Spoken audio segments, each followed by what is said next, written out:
Américas y realizó un sinfín de consultorías internacionales en materia de justicia para diversos organismos internacionales. Aprovechamos entonces, le damos un fuerte aplauso de bienvenida a Santiago para que exponga acerca de la prueba.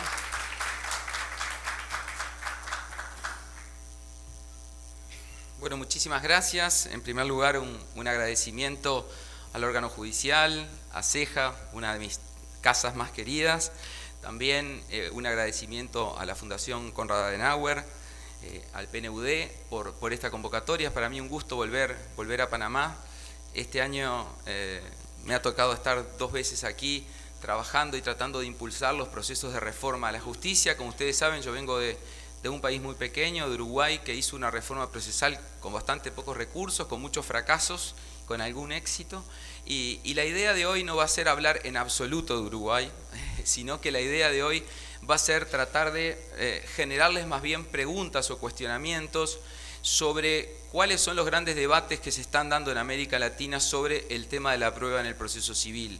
Este es uno de los temas más complejos, es uno de los temas en los cuales quizás hay doctrinas más, llamémosle, en conflicto, y donde muchas veces estas discusiones han frustrado procesos de reforma.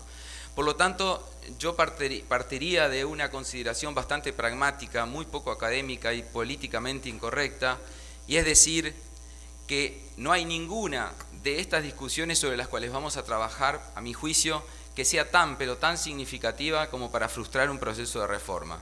O sea, creo que hay que desmistificar un poco el derecho procesal y hay que entender que en realidad los procesos de reforma a la justicia no están dirigidos ni a los abogados, ni a los jueces, ni a los funcionarios, sino que están dirigidos a la sociedad que está reclamando un sistema de justicia que funcione. Ayer escuchábamos la experiencia canadiense, un país incluso con otra cultura en el cual más del 50% de los que participaban decían: yo lo que quiero como prioridad número 1 es que se me escuche. Y nosotros nos rasgamos las vestiduras discutiendo si el juez debe tener facultades probatorias, si no debe tener, se pelean los profesores, un gran enfrentamiento, y después resulta que la gente está pidiendo cosas bastante más sencillas. Por supuesto que estos debates son fundamentales, por supuesto que hay que darlos, por supuesto que hay que analizarlos, pero sobre la perspectiva siempre de que los procesos de reforma están orientados hacia el ciudadano y no son procesos para beneficiarnos a los jueces, a los abogados y a los funcionarios. Bien, hecha esta consideración, entonces voy a partir del punto esencial que es el tema de la calidad de información. Ustedes saben que en los procesos de reforma en América Latina, recién en los últimos 5 años empezaron a preocuparse por la calidad de información. Las discusiones eran la oralidad, la inmediación, pero nadie veía como un objetivo fundamental de los procesos de reforma la calidad de la información. Y no hay ninguna duda que cuando hablamos de prueba, estamos hablando de cómo obtener información de calidad. Por eso la primera pregunta que hago, que muchos quizás responderán muy fácil, es si en un sistema procesal civil, donde el proceso dispositivo es el proceso rector, obtener calidad de información es relevante. Y a mi juicio la respuesta es afirmativa. A mí me parece que no tiene sentido tener un proceso civil que requiere enorme cantidad de esfuerzos y de dinero si no estamos buscando información de calidad. El problema es cómo la buscamos, cómo la obtenemos y cómo logramos tener un delicado equilibrio entre la búsqueda de esa información de calidad y, por otro lado, el respeto de las garantías que deben tener los litigantes para que no se rompa en ese debate y en esa búsqueda de información, no se rompa el equilibrio. Por lo tanto, la respuesta afirmativa a obtener información de calidad implica, en primer lugar, tener en cuenta que no es solo la reforma de un código, sino que requiere decisiones de política pública, que requiere cambio de habilidades y destrezas, que requiere un cambio cultural fundamental. Bien, para poder trabajar sobre las principales discusiones de la prueba, un esquema que todos conocemos, quizás desde la facultad, muy básico, pero para que tengamos en cuenta que trabajar sobre la prueba es trabajar sobre todas estas etapas. Y cuando digo todas estas etapas, estoy hablando incluso de lo que pasa antes del proceso, lo que podemos llamar fases preparatorias. O sea que el problema de la prueba no es un problema que esté solo dentro del proceso, también, y ahí creo que tenemos un gran debe, hay que trabajar en lo que pueden ser las fases preparatorias. Entonces, vamos a tener que discutir el tema de la carga en la fase de ofrecimiento, cómo se hacen los filtros probatorios, cómo se produce la prueba y cómo se valora en el momento de dictar sentencia. Y esto requiere tener en cuenta básicamente 4 fases fundamentales que diría yo que en el sistema europeo y en el sistema latinoamericano está bastante consolidado, con una etapa generalmente escrita de actos de proposición, con una fase de audiencia preparatoria, en algunos países llamada preliminar, en algunos países llamada de otra forma, una audiencia de juicio y una sentencia. Y este esquema, y aquí cuando hablo de la sentencia y lo coloco separado es porque hablo de la sentencia como valoración, pero la idea de los últimos años muy acertada es que la sentencia debe estar incorporada como elemento esencial de la audiencia y es ese momento central en el cual se hace la valoración probatoria. Bien, ahora, ¿qué necesito entonces para obtener información de calidad? Para llegar a la información de calidad, necesito entonces trabajar sobre cada uno de estos factores que vamos a tratar de generar algunas preguntas y generar algunos debates. Voy a tener que trabajar sobre, como dijo, ofrecimientos, cargas y filtros, producción, pero también voy a tener que trabajar en el rol del juez, en cómo voy a administrar las conductas procesales de los abogados y las partes y qué incentivos y desincentivos voy a generar para que esto funcione. El sistema impugnativo de la prueba para que el sistema impugnativo no se transforme en una barrera a una oralidad efectiva y luego la gestión de casos. Porque la gestión de casos no es solo el caso cuando llega, la gestión de casos también es ese mismo caso una vez que comenzó, cómo se organiza. Aquí pueden entrar lo que se comentaba ayer sobre los acuerdos probatorios, los protocolos, etcétera, que vamos a tratar de hacer alguna referencia. Bien. El punto de partida me parece entonces es, ¿se puede pensar en una flexibilización de la actividad probatoria?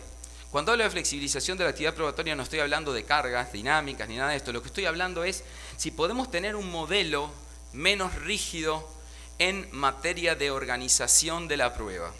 Creo que ayer, creo que era Leonel que hablaba, no, Matías hablaba sobre el tema de ese principio de legalidad a rajatabla que nos lo inyectaron en las venas de primer año de facultad, como un principio absolutamente sagrado, que la ley establecerá el orden y la formalidad de los juicios y no nos podemos apartar de ese principio bajo ninguna forma. Pero yo me planteo, si no tenemos que dar una discusión de si el principio de legalidad o está en crisis o tenemos que reformularlo. Porque si nosotros estamos pensando que la solución adecuada es tener una estructura procesal de acuerdo a las características del litigio, su complejidad, el interés social involucrado, yo me pregunto, ¿podemos tener reglas tan rígidas o tendríamos que entrar a pensar, bueno, este formalismo ha llevado a una duración excesiva de los procesos, ha llevado a una ineficiencia del sistema y por lo tanto, ¿para qué nos sirve un principio de legalidad tan arraigado? Yo sé que el principio de legalidad tiene como sustrato fundamental la garantía de defensa en juicio, pero yo me pregunto si no podemos realizar variaciones procesales acordadas por las partes en algunos casos, derivada de la gestión de casos en otros, a través de una concesión que la ley en forma general le pueda realizar a los jueces para manejar la administración de casos. Entonces, se plantea un dilema que yo le llamo aparente, porque creo que esto se puede conciliar entre lo que podía ser un proceso rígido, donde hay predeterminación legal de las formas, y un proceso bastante más flexible, donde haya libertad de formas. ¿A qué ha llegado hoy la doctrina procesal? Bueno, la doctrina procesal ha llegado a hablar de este principio muy importante que nos ha hecho mucho bien de la instrumentalidad de las formas al servicio del fondo, pero en realidad me parece que tenemos que pensar en una etapa más, porque la instrumentalidad para lo que sí ha servido es para decir si se vulnera una forma y no causa daño, o usted no le impugna en la primera oportunidad correspondiente, no hay nulidad. Nos ha servido para evitar las nulidades y los países que han hecho reforma han logrado bajar en forma realmente importante los casos de nulidad a través de esta serie de principios. Pero creo que podemos pensar en un paso más a través de la flexibilidad y la garantía del debido proceso que podemos encarar. Entonces, el proceso rígido siempre se lo ve como el proceso de la seguridad jurídica, porque nos da previsibilidad y nos da una garantía del debido proceso bastante afinada. Y en cambio, el principio de flexibilidad o proceso flexible se lo ve como más rápido, con una reformulación de la preclusión.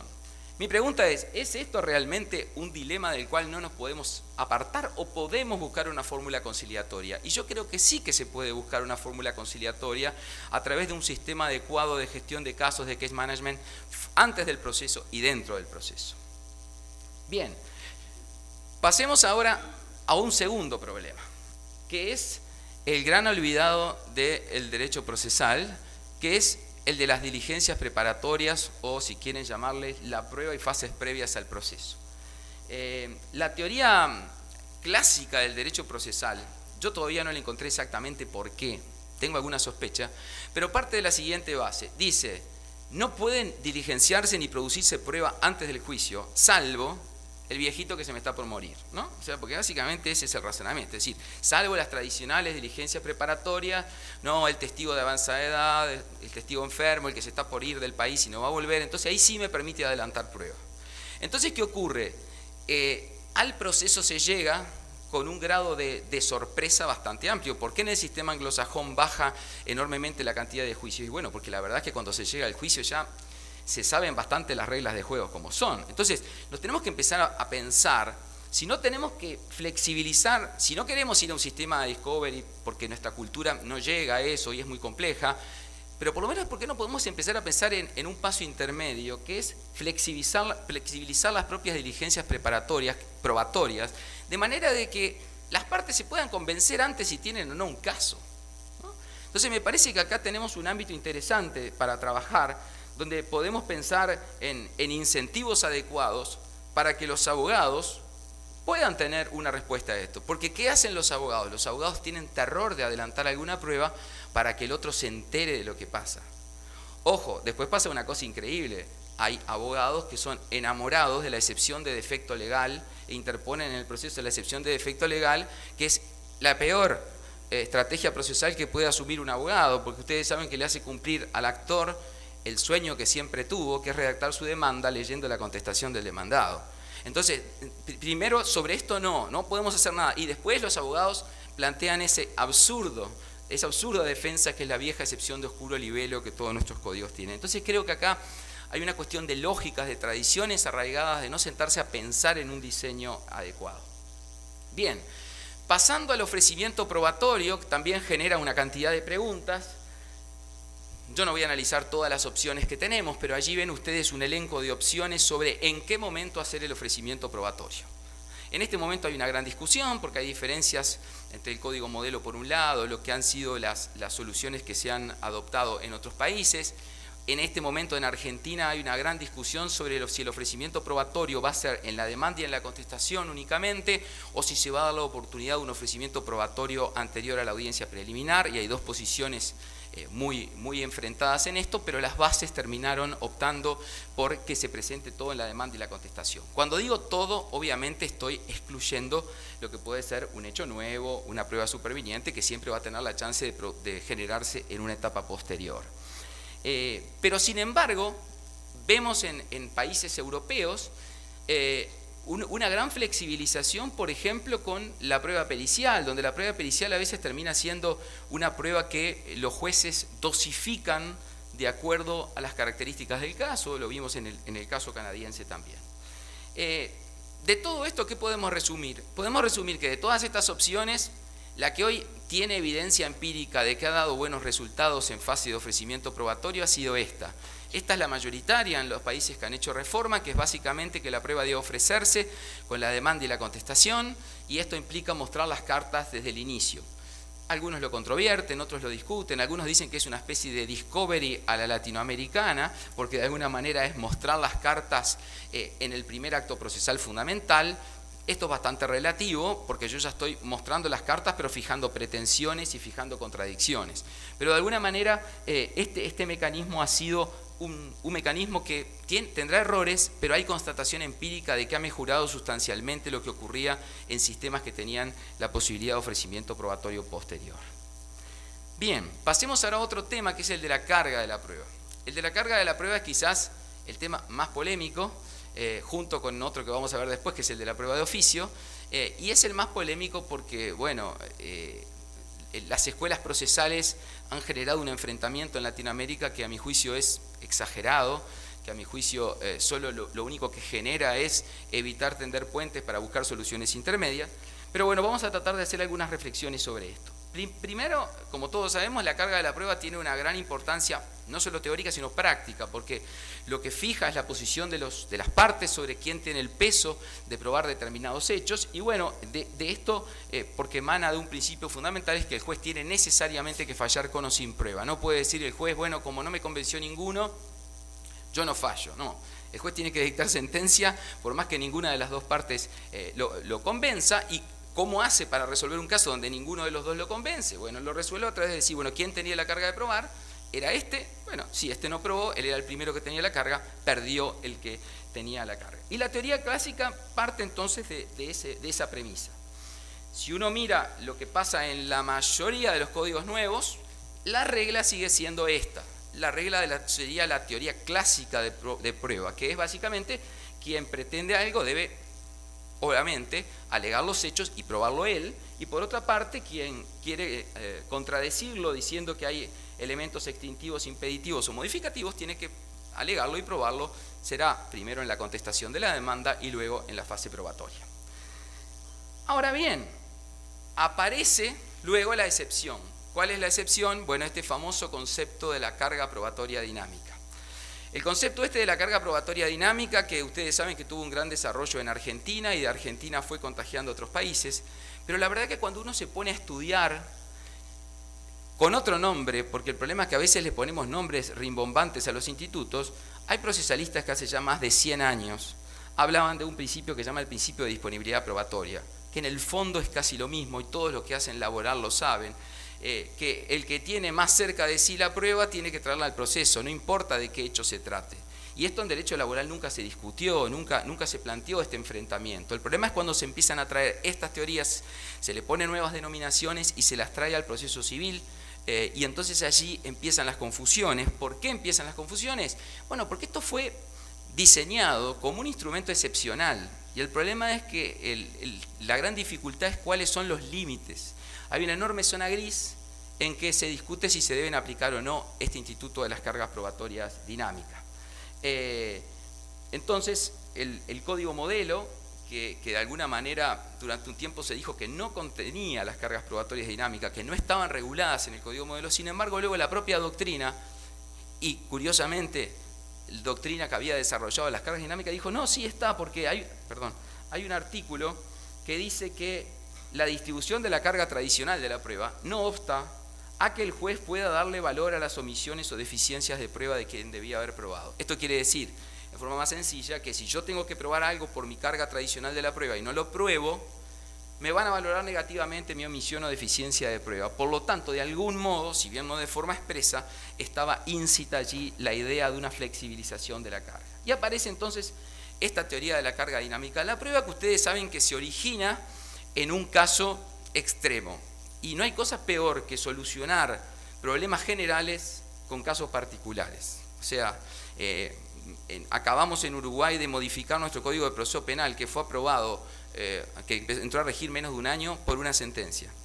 Una sentencia nos llevó a modificar el código y romper el principio básico adversarial por una sentencia. Entonces, esto de legislar en respuesta a un caso o buscar soluciones generales en base a un caso es muy peligroso. Entonces, las cargas probatorias dinámicas, que fue un instrumento muy útil para resolver un caso extremo, cuando luego son llevadas y generalizadas son muy peligrosas. Entonces, el gran problema está en cómo, si un país opta por las cargas probatorias dinámicas, que puede ser una opción que un país pueda adoptar, lo que me parece que tiene que preocuparse es por regular en qué casos y bajo qué condiciones se puede aplicar, porque el gran problema es dejar una válvula abierta que no permita luego ningún ámbito de flexibilidad. Y si opta por no regularlas, que es otra solución muy válida, tendrá que obviamente pensar en si va a haber algún instrumento para esos casos excepcionales o que rompen la lógica. Entonces, en la carga probatoria dinámica, ustedes saben, lo que se da es una especie de corrimiento de la carga probatoria a aquel que esté en mejores condiciones de probar. El ejemplo típico es el del quirófano, donde están todos los médicos y los enfermeros y muere un paciente y obviamente todos dicen que no saben qué pasó en el quirófano.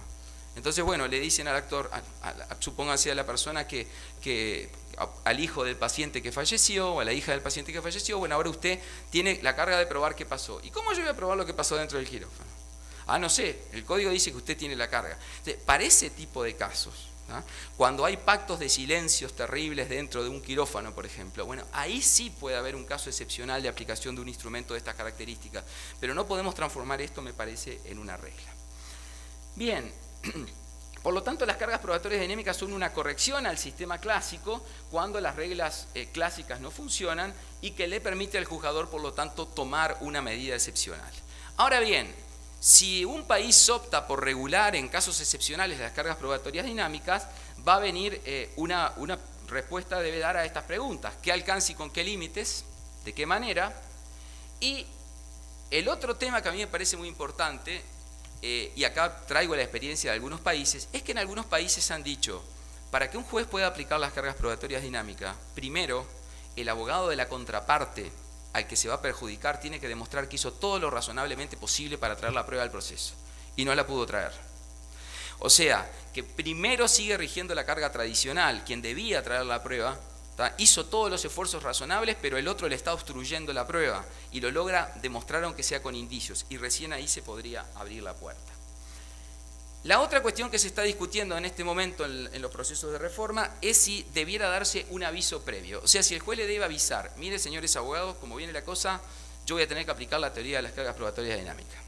Y aquí hay dos posiciones, la de algunos autores que dicen esto es una muy buena cosa porque nos da un equilibrio entre carga dinámica y principio de defensa, y la de otros, sobre todo jueces, que dicen esto es una gran mentira, porque el momento que uno se da cuenta de aplicar las cargas probatorias dinámicas es el momento de dictar sentencia.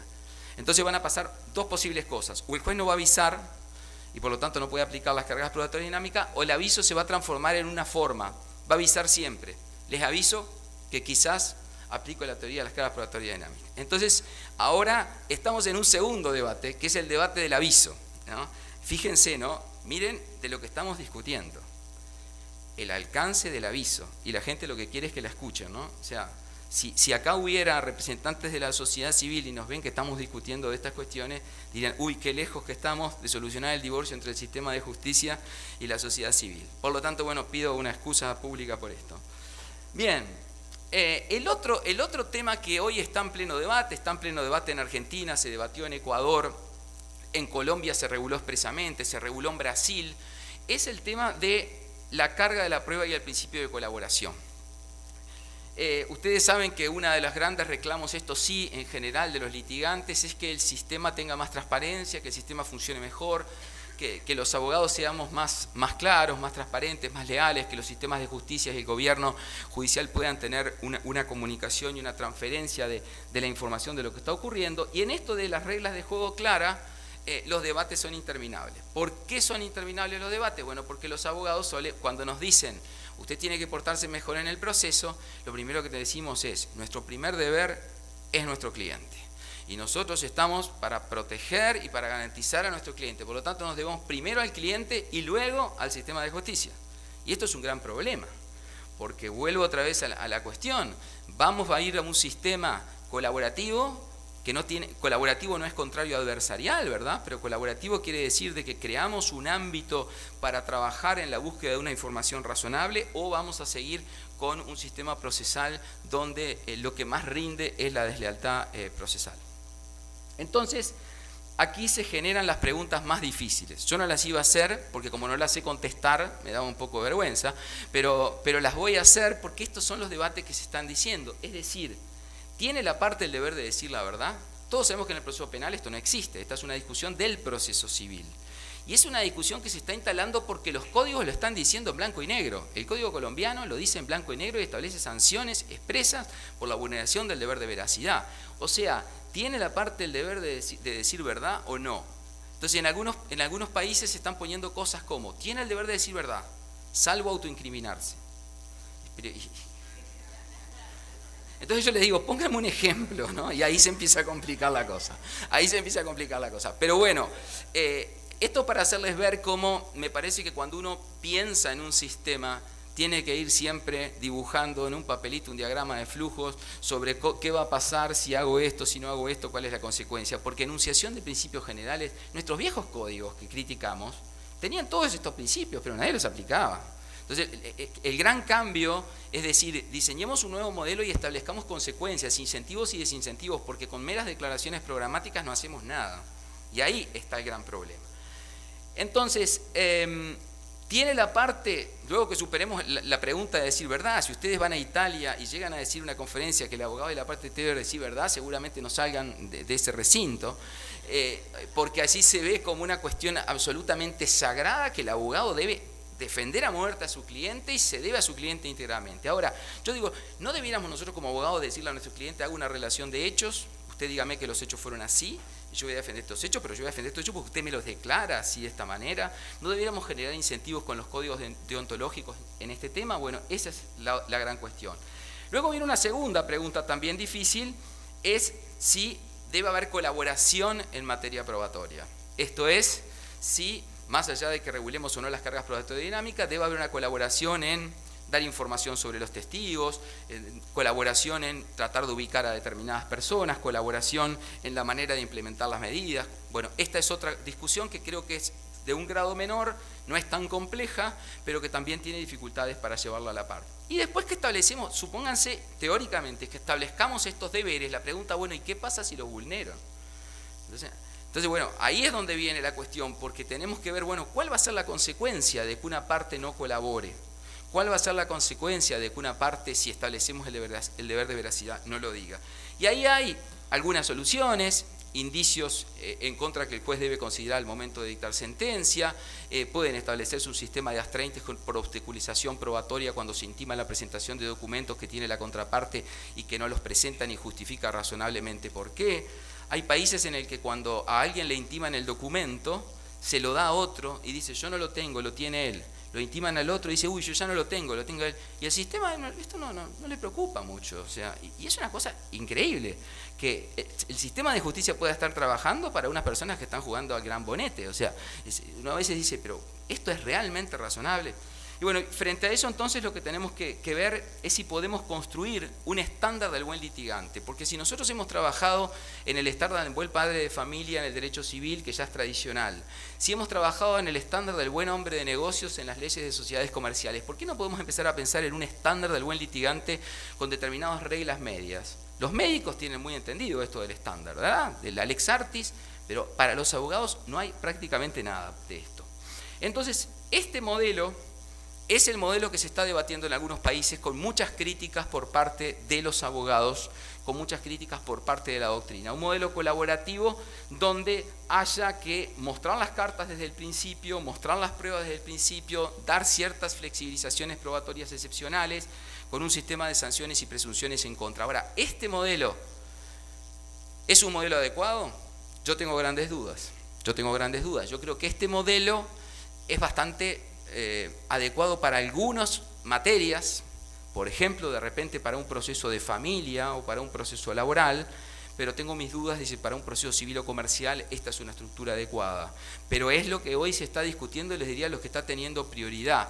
Quizás el último de los códigos que fue a un sistema más intermedio fue el código ecuatoriano, que estableció unas reglas más en sentido adversarial. Entonces, cuando hablamos de moralidad del proceso, siempre hablamos la parte, porque los abogados no queremos ni escuchar, que esto también es para los abogados, y ahí acá viene, es un problema de las partes, ¿no? Acá viene la gran pregunta, y la gran pregunta es, bueno, muy bien, ¿y qué vamos a hacer con ese deber que tiene el abogado de estar al servicio de su cliente? ¿Vamos a establecer entonces un mecanismo de responsabilidad de los abogados? Yo sé que cuando uno habla de esto, se levanta la mitad de la sala y se va, pero el problema es que tenemos que empezar a pensar de que el sistema de justicia es caro, lo pagamos entre todos, los pagan no solamente los que tienen recursos, sino también los pagan los más débiles con ese impuesto maravilloso que es el IVA, que nos grava y nos afecta a todos, y que es la forma recaudatoria perfecta, pero la más injusta de los sistemas tributarios, y estamos pagando todo un sistema donde estamos jugando a la mentira. Entonces, bueno, ¿qué vamos a hacer con esto? Entonces, pareciera que hay que trabajar desde la colegiación obligatoria en los colegios de abogados, por un lado, desde los marcos regulatorios por otro, y desde los sistemas procesales en esto. Y esto, para que funcione, solo tiene un presupuesto, es que el proceso funcione bien. Si hay un proceso con oralidad, con inmediación plena, cara a cara, el juez y los abogados, gran parte de estas cuestiones bajan las revoluciones. Porque ustedes saben que el papel todo lo soporta, en el papel uno puede llegar a decir cualquier cosa, ¿verdad? Por eso suele ser que los enamorados se despiden de sus enamoradas y viceversa por escrito, ¿no? Bueno, cuando se escribía, ahora por WhatsApp, pero bien, pero funciona así. Bien, bueno, entonces nuestro sistema de justicia es algo así como ese elefante, ¿no? que va cayendo, y la pregunta que nos tenemos que hacer es si es posible tener una nueva justicia civil que logre compatibilizar, por un lado, un sistema de eficiencia y calidad, con calidad de prueba y sentencia, pero por otro lado que tenga siempre el contrapeso de la garantía del debido proceso, de la seguridad jurídica, tema del que no se habla. Yo no sé qué pasa aquí en Panamá, pero en muchos de otros países latinoamericanos depende casos idénticos, si me toca un juez me dice A, si me toca un juez me dice B. Y la gente dice, pero ¿cómo puede ser? Ah, no, es que es así. Bueno, pero no podemos seguir soportando un sistema de estas características, ¿verdad? Entonces ahí tenemos que empezar a pensar cómo damos seguridad jurídica, cómo garantizamos acceso e igualdad.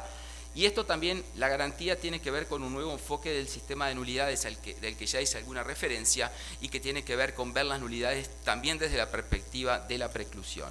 Y bueno, entonces este modelo de buena fe y colaboración, a mi juicio requiere un juez director de la audiencia, que no es juez director del proceso, son dos cosas distintas. Director de la audiencia en cuanto a crear las condiciones para que la audiencia funcione bien, que es distinto a un juez que se meta y pregunte en cualquier momento y lleve la audiencia, digamos, como se dice mal en mi país, a los ponchazos, ¿no? Entonces, bueno, tenemos que buscar un equilibrio para que eso funcione. En ese caso el elefante quizás pueda hacer eso, pero sigue siendo un elefante el sistema de justicia. Bien, la otra gran pregunta, la otra gran discusión, ¿corresponde la prueba de oficio o no corresponde la prueba de oficio? Esta es quizás una de las discusiones también, a mi juicio, más complejas. De hecho, CEJA, entre sus objetivos, se ha propuesto generar un debate serio, con información, con evidencia, sobre esta cuestión, y me parece clave, más allá de que hay que hacer una constatación empírica que también es relevante, y es que este problema de la prueba de oficio es un problema bastante más conceptual y de diseño que de práctica. ¿Por qué?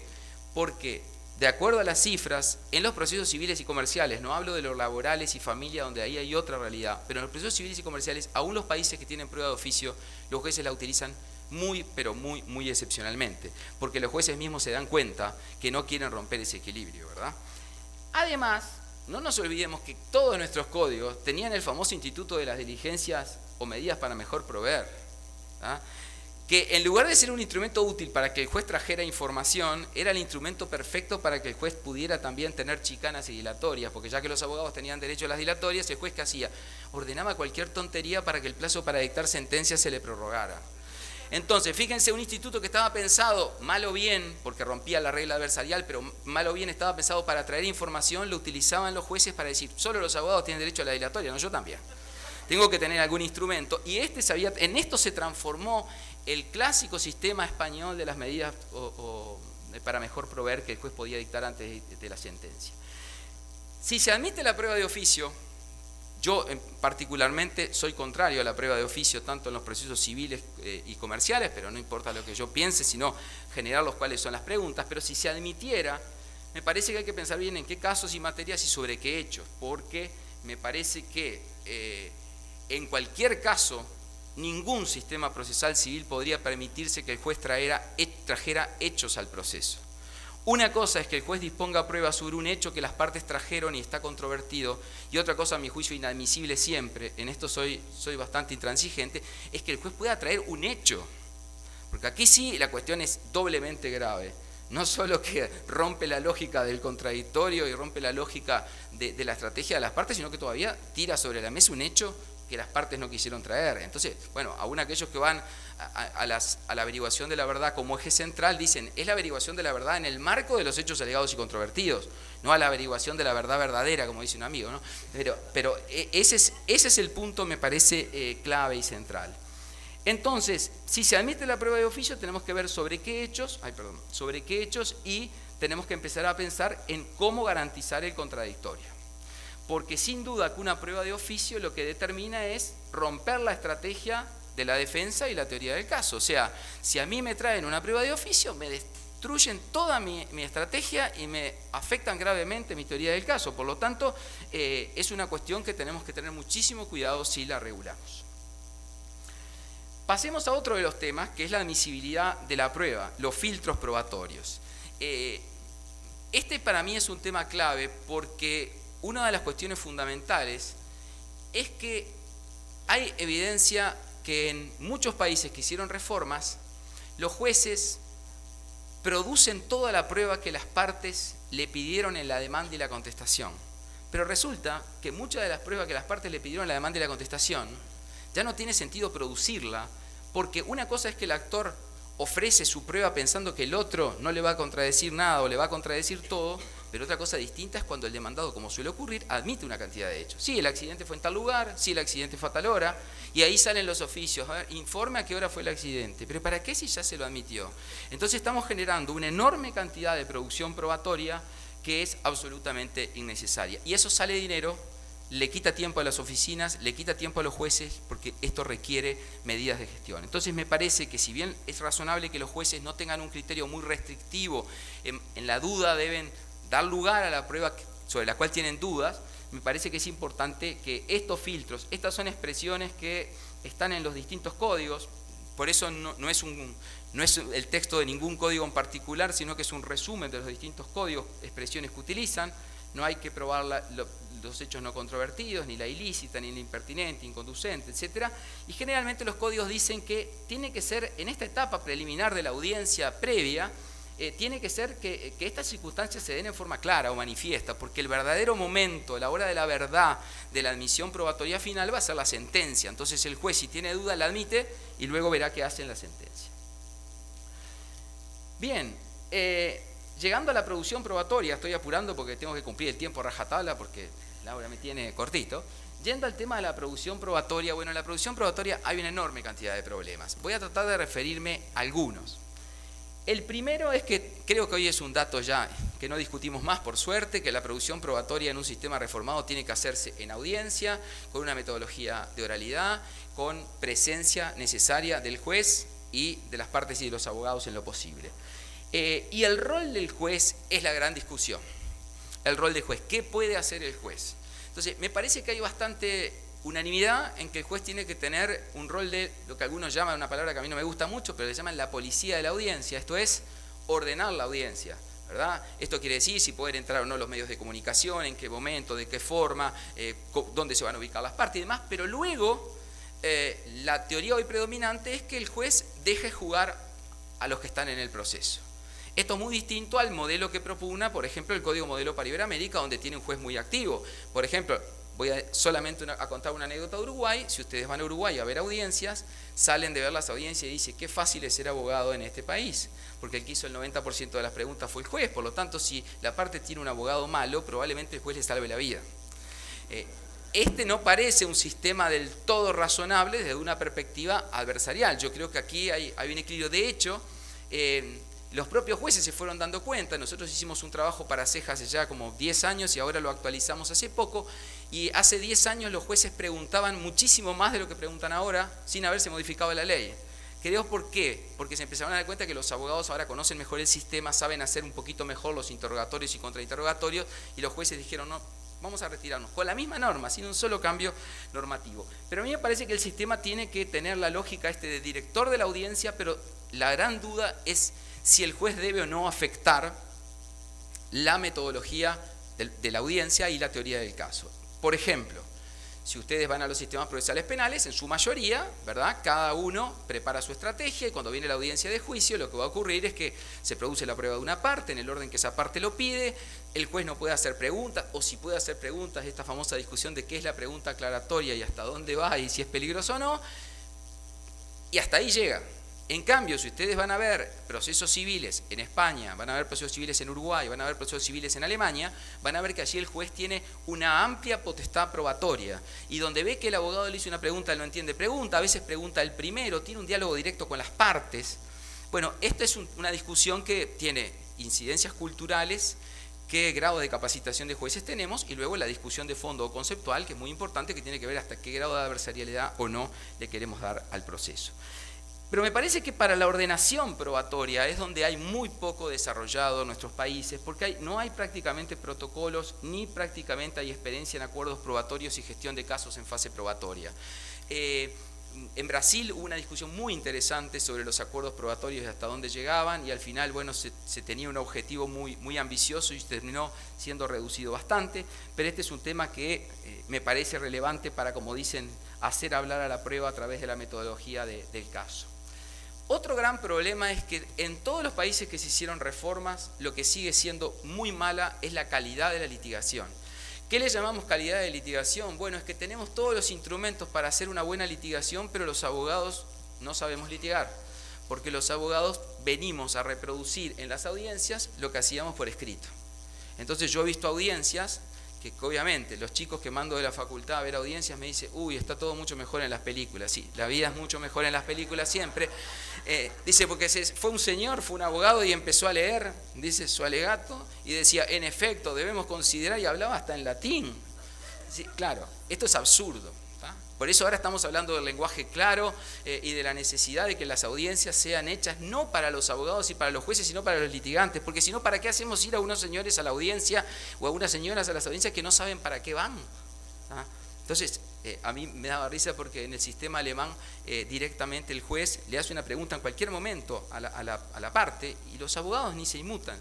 Yo me imaginaba que si llegara a ocurrir eso en otros países, seguramente el abogado le daría una patada por debajo de la mesa y decía, no digas nada. Porque acá partimos de la base de que no tiene que hablar la parte. Entonces, una gran pregunta que nos tenemos que hacer es si no tenemos que repensar el sistema de declaración de parte. Fíjense la concepción tradicional que absurda. La posición tradicional era, solo declara la parte para tratar de hacerlo confesar. Esto es absurdo. Nuestros códigos, nuestros códigos, ¿para qué sirve la declaración de parte? Si va y dice cosas en su favor no vale nada. Y si confiesa, sí. Y en algunos países hasta plena prueba. Sigue siendo en algunos países prueba tasada a la confesión.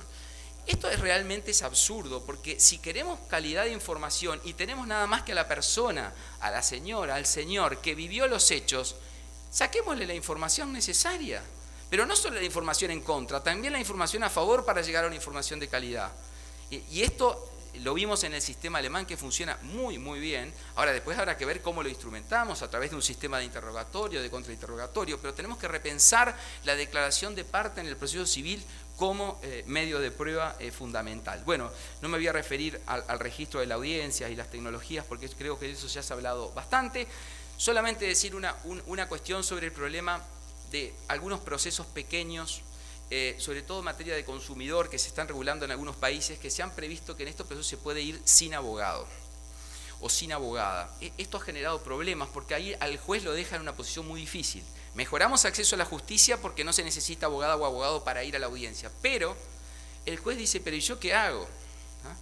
Porque si yo tengo que ser un juez que no me puedo comprometer para nada en el caso y tengo que respetar las reglas de igualdad, de debido proceso y de adversarialidad, tengo un problema grave, porque estoy dejando a una persona en indefensión. Y puede el juez, si la ley le permite al litigante irse a un abogado, dejarlo en absoluta indefensión. Entonces ahí los jueces tienen que buscar unas soluciones de tratar de incidir, explicarle, hacerle ver los derechos que tiene y no. Entonces a veces decimos, no importa, vamos a acceso a la justicia sin abogado, pero el juez no puede hacer nada. No, cuidado. Acá tenemos que pensar algo, si lo vamos a dejar venir sin abogado, le vamos a tener que en este caso al juez permitir tener un rol que no es el natural de él, pero que quizás en determinados procesos con estas características va a ser necesario. Para terminar, un minuto más, ¿tengo un minuto o no tengo? Uno. Los nuevos estándares de valoración. Si ustedes van a leer los últimos trabajos de la Universidad de Girona, la Universidad de Barcelona, ustedes saben que hoy aquello que todos aprendimos de que las pruebas se valoran de acuerdo a la sana crítica, a las reglas de la lógica y de la experiencia, que bueno, que a mí me pesan mucho porque el que ha desarrollado mucho esto fue, ustedes saben, el profesor Couture en su doctrina.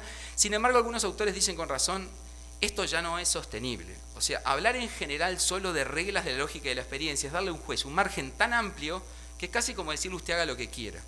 Entonces, lo que se está discutiendo ahora es la posibilidad de crear estándares de valoración. Hay un libro muy, muy interesante de Ceja que se los recomiendo sobre las reglas de evidencia de Puerto Rico, lo pueden descargar de la página web. Es un excelente trabajo que les va a cambiar la perspectiva sobre muchos temas y eso deja abierta, me parece, la discusión de si no tenemos que pensar en estándares probatorios por grados, por categorías, según las materias, según los temas que están en juego. En definitiva, son muchas las preguntas que les generé, ninguna respuesta les di, pero por lo menos espero haberlos dejado pensando. Muchas gracias.